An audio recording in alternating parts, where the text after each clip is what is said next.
En el camino hay tres cosas que son esenciales para progresar. Primero, valorar la enseñanza. Segundo, amar a los compañeros que están en el camino. ¿Qué significa amar a los compañeros? Significa no criticarles, no atacarles, no crearles dificultades en el camino. Eso significa amarles. La palabra amor es muy significativa. Está relacionada con todo aquello que podamos hacer en favor de los demás.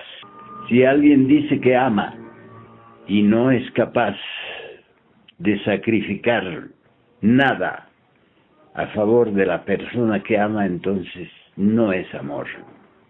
El amor es muy delicado y exigente. Cualquier cosa que hagamos en contra de la persona que creemos amar le produce daño, daño interno, daño psicológico.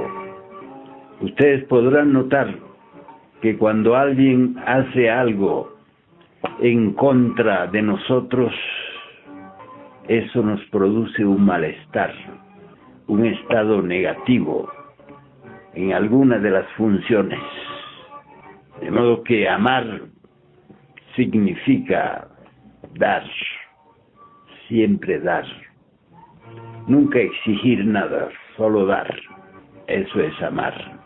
Así pues que amar a los hermanos que están en el camino significa estar siempre dispuestos a colaborarles para que avancen. No obstruirles el avance, sino proporcionárselos. Eso es amar. El tercer aspecto es el practicar. De modo que si no hay la práctica del conocimiento que tenemos, no se produce el efecto, no se produce el resultado. No olviden que andamos en busca de resultados. Si hacemos una práctica esotérica, lo hacemos con el propósito de alcanzar un resultado.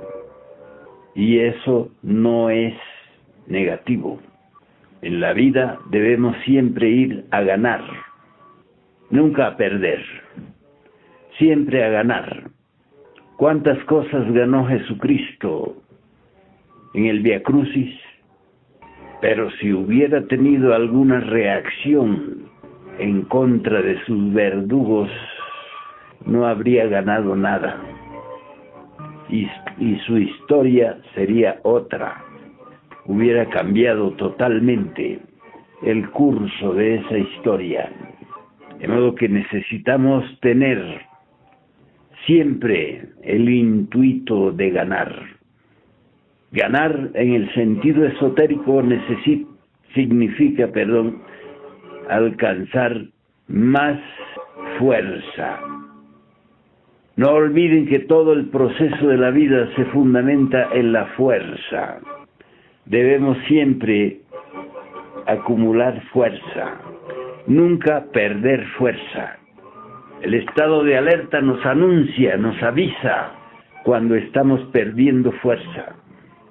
De modo que la valoración de la enseñanza es básica y fundamental, porque si no tenemos una valoración correcta de la enseñanza, entonces se nos vuelve algo vulgar, algo secundario.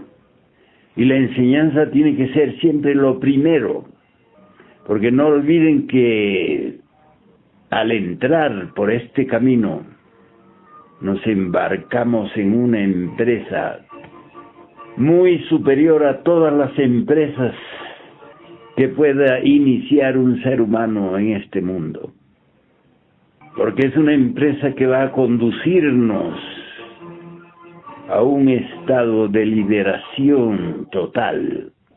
La liberación total está muy relacionada con el logro, con el logro de los objetivos que propone esta enseñanza.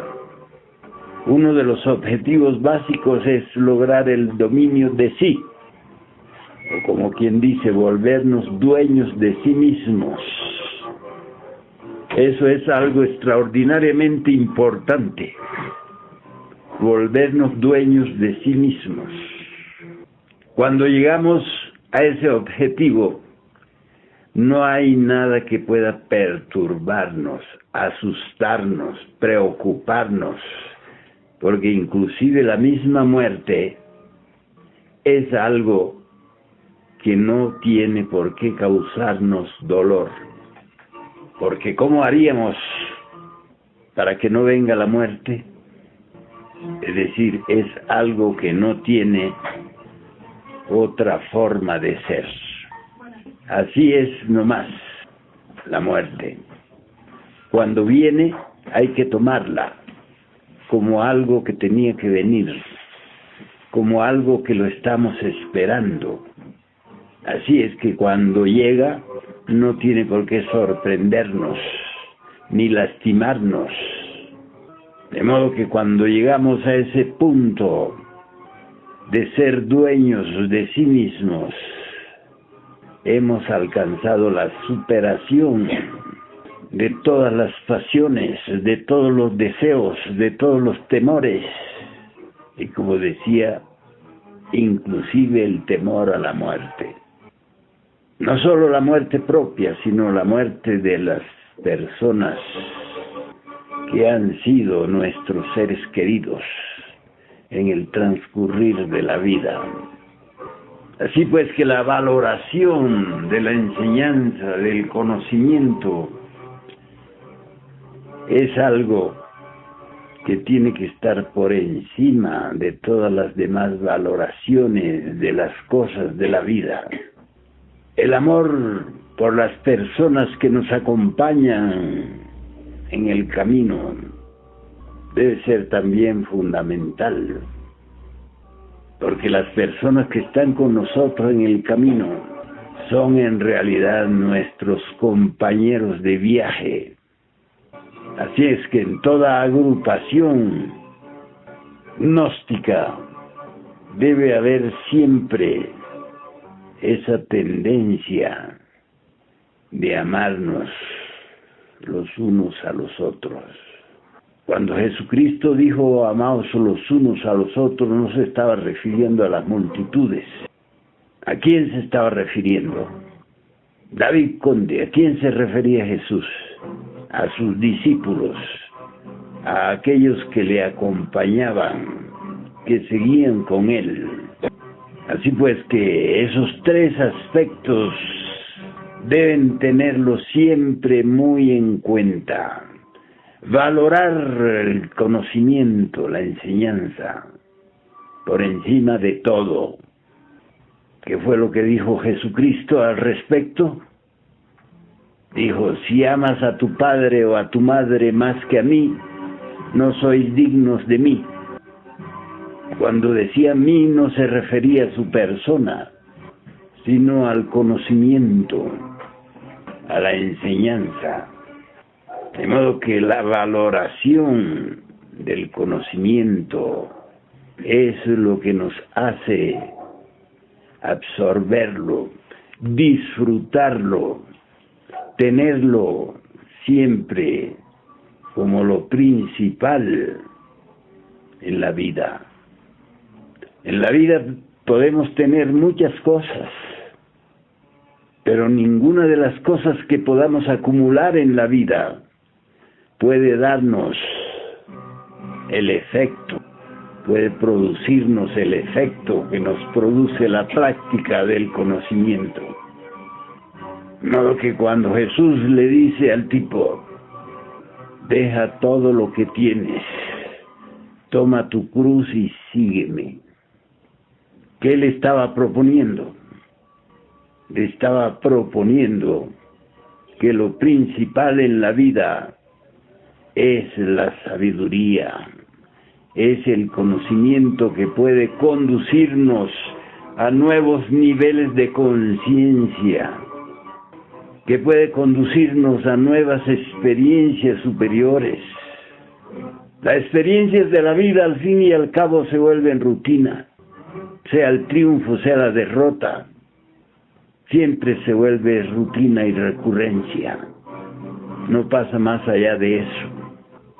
Alguien puede luchar intensamente para adquirir una fortuna y cuando la tiene no puede contar con que esa fortuna lo va a llevar a un nuevo nivel de ser.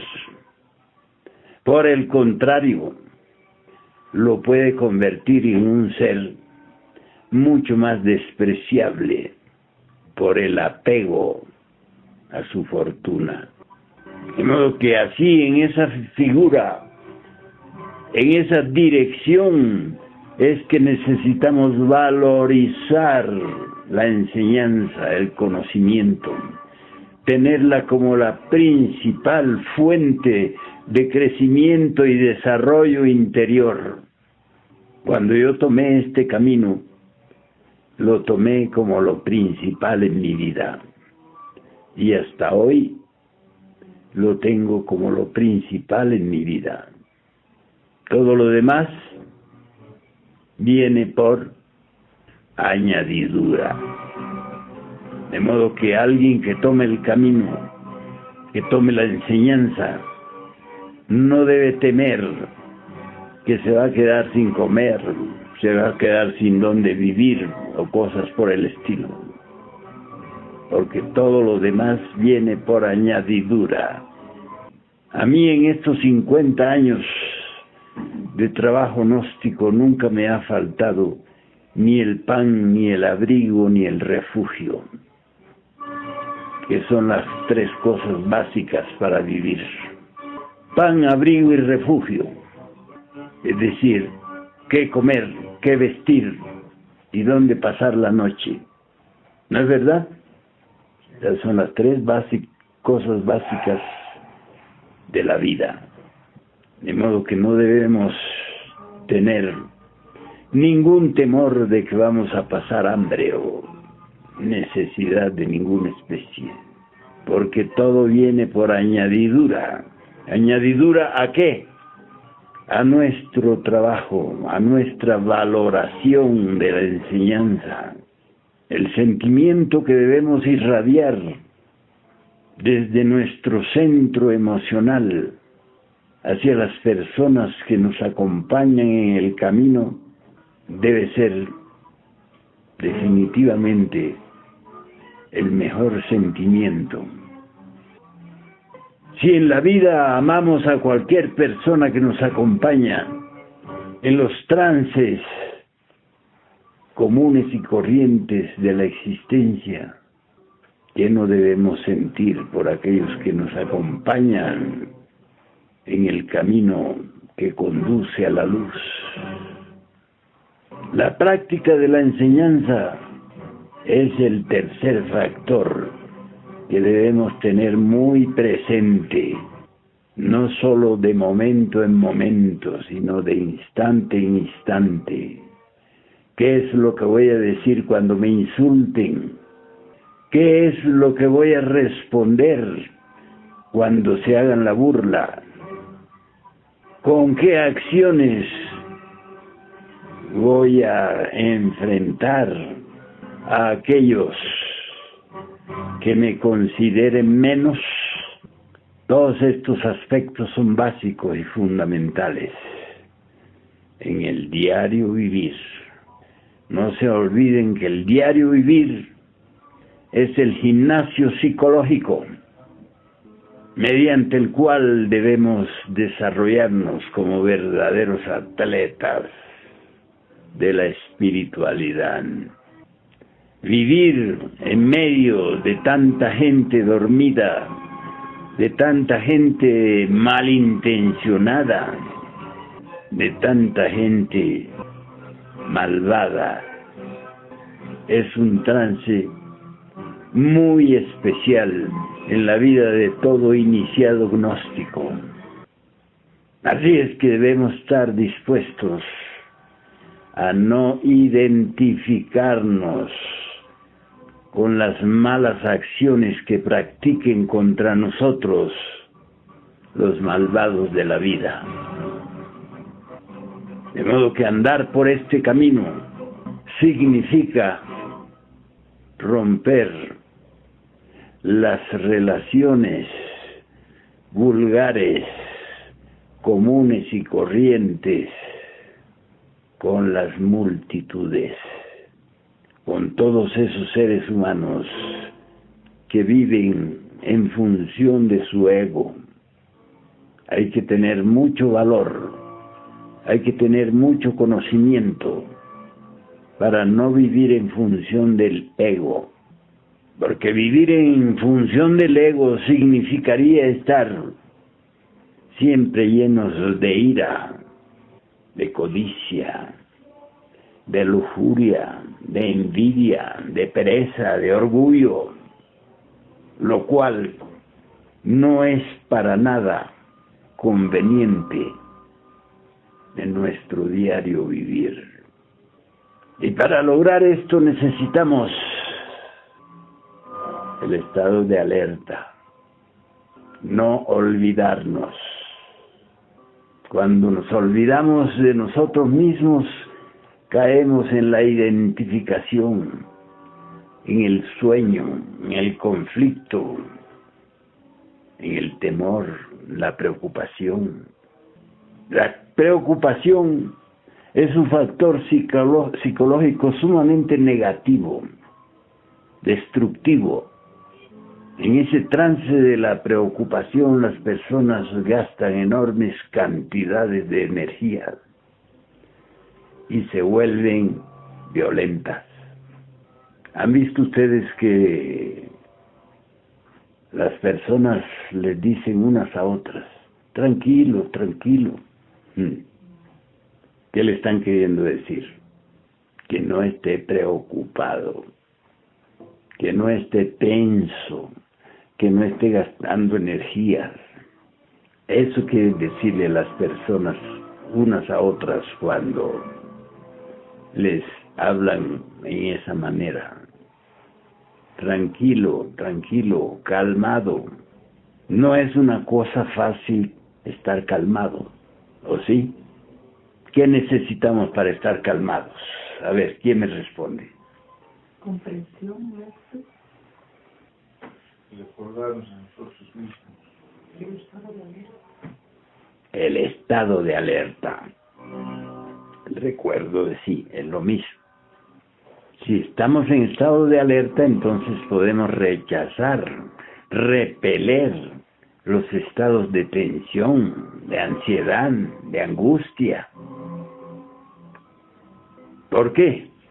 Porque el estado de alerta nos trae una configuración intelectual y emocional muy diferente. Nos hace vernos a sí mismos caminando, nos hace vernos en una nueva perspectiva. Sabemos que si estamos llenos de ansiedad y de temor, entonces no estamos caminando hacia adelante. En esas condiciones psicológicas no podemos andar en la vertical. Y cuando no estamos psicológicamente en la vertical, entonces estamos en la horizontal. Como se diría, aplanados. De modo que el proceso vertical solo es posible mantenerlo con ese maravilloso estado de alerta, con esa íntima recordación. Así es como avanzamos en este camino. Si no es así, entonces estamos como perdiendo el tiempo. Estamos andando en círculos viciosos. ¿Qué preguntas se les gustaría hacer hoy día? Maestro, por favor quisiera que me oriente respecto a 3 dudas que se me han formulado en la cabeza en el transcurso de la semana. Maestro, ¿me podría, por favor, ayudar a definir qué defecto es ese que me hace recordarme a mí mismo solo cuando me veo en situaciones de peligro y no de momento, como debería ser? Eso se llama comodismo. Acomodarse ahí, si no pasa nada, estamos ahí sin avanzar. Solo cuando viene algo peligroso, algo difícil, entonces cuando venimos a intentar algo. Pero en el camino no es así, en el camino hay que intentarlo todos los días. Desde el momento en que nos despertamos en las mañanas debemos acordarnos de inmediato de sí mismos. ¿Y cómo logramos eso? Programándolo al acostarnos. Al despertar me acordaré primero de mí mismo, después de todo lo demás, porque lo principal somos nosotros mismos. Lo principal no son las cuestiones existenciales de todos los días. En realidad las cuestiones existenciales son fáciles de resolver, pero si estamos alerta, porque podemos ver de antemano cuáles son los pasos a seguir en un momento dado. Y eso es básico y fundamental.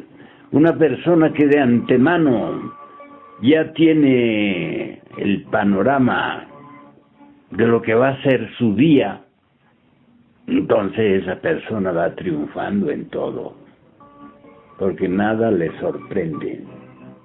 El factor sorpresa no lo puede afectar. Así es que nada de comodismo. Trabajar constantemente sobre ti mismo. Maestro, por favor, ¿podrían ayudarme a identificar el defecto que me hace decirme a mí mismo, Atman yo, imposible? Llegar a ser Atman yo, imposible. Sí, son los demonios. Así siempre están queriéndonos poner imposibles a nuestros mejores anhelos espirituales. Así es que cuando aparecen ese tipo de conceptos y opiniones en el intelecto hay que rechazarlos. Hay una palabra que es bastante efectiva, una frase, dice así, va de retro. ¿Qué quiere decir va de retro? Ve hacia atrás. Vaya para atrás. Va de retro. Es un conjuro contra los agregados psicológicos. Esos yoes que dicen, no, eso no se puede, eso es imposible, eso no sé cuánto. Se les dice así, va de retro. Y si le agregas la palabra Satanás, mucho mejor. Va de retro Satanás. Esa hay que usarla. Cuando vienen estos agregados psicológicos con sus conceptos derrotistas contra sus opiniones malvadas. ¿Has entendido? Usa ese mantra cuando te vengan esas conceptuaciones malvadas. Salud. ¿Qué otra opinión quieren que les aclare? Todo en la vida se fundamenta en conceptos y opiniones. Hay conceptos y opiniones que son de tipo baladí, de tipo insulso, y esas no deben ocupar nunca nuestra mente ni nuestras emociones, porque consumen mucha energía y no nos traen nada claro. De modo que retírese. Maestro, por favor, el amor al compañero del camino, luego el amor a la esposa, a nuestra mujer, ¿cómo podemos conceptualizar, cómo podemos entender eso? El amor es un estado interior que no exige nada, que no pone condiciones, que no crea conflicto. Si algo quiere crear conflicto entre una pareja, por ejemplo, significa que el diablo está metiendo el rabo para echar a perder la relación. Pero si estamos en estado de alerta, entonces lo vemos a don Satanás. Y así le decimos, va de retro. De modo que en el amor verdadero no hay condicionamiento. Tomamos a la persona tal y como es, con sus defectos, con sus virtudes, sin quererla cambiar. Cuando queremos cambiar a alguien, estamos buscando problemas. Porque las personas solo a sí mismas pueden cambiarse. Nadie puede cambiar a otro. Si intentamos cambiar a otro, ya estamos metiendo las de caminar. Sí, señor. Maestro, la ley del accidente la podemos afrontar con el estado de alerta. Por supuesto. Esa es la única fórmula para no caer en los accidentes. Y no me estoy refiriendo a los accidentes de automóvil. Me estoy refiriendo a los accidentes que se provocan con la palabra. Las circunstancias que afloran debido a nuestra forma de ser ocasiona accidentes. Entonces, en vez de haber paz, hay conflicto. Y eso es accidental. Totalmente. Así es que cuando vamos a exigir algo a alguien, primero debemos observar si ya no los hemos exigido a sí mismos. Porque es así como somos justos. Si antes de exigirle algo a la otra persona, observo, nunca llevarle la contra, nunca sentirla como enemigo,